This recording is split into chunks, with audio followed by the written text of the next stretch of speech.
Hello sa lahat. Kumusta? Sana nasa mabuting kalagayan kayo. Gusto ko lang i-share sa inyo ang kagandahan ng view after sa storm nung kami ay binagyo doon sa Kenora, Ontario. 2 days kaming na stranded doon, and then after na nag-clear na ang mga daan, ako ay nag-proceed na sa customer sa Dryden papunta ng Wisconsin. Galing sa Dryden, ang dinaanan ko po ay Highway 502. Isa siyang parang country road.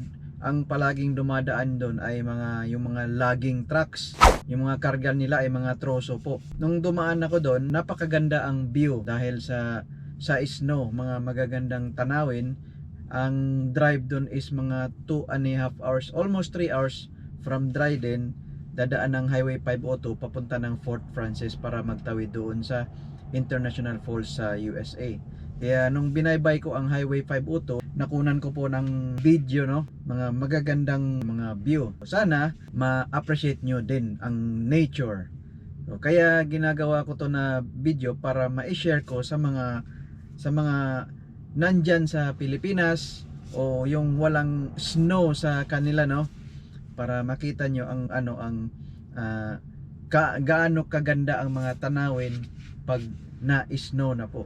Yun lang guys, sana ma-appreciate nyo ang beauty ng mga tanawin. Drive safe, keep on tracking, and see you in my next video. Bye.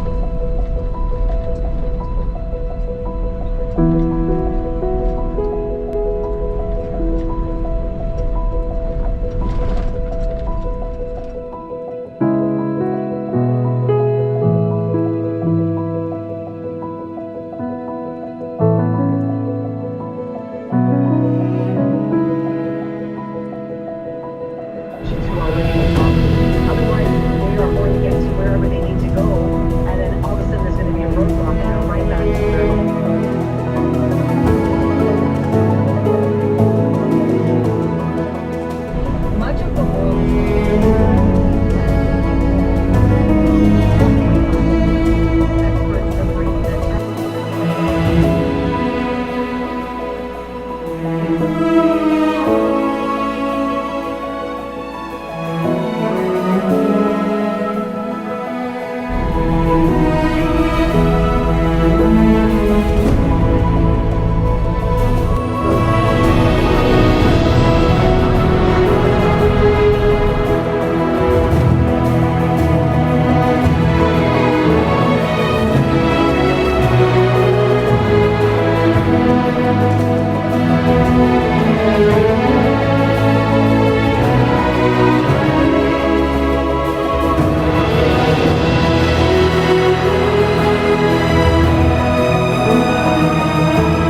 as negotiations continued. But unfortunately, that tends to take quite a bit of time.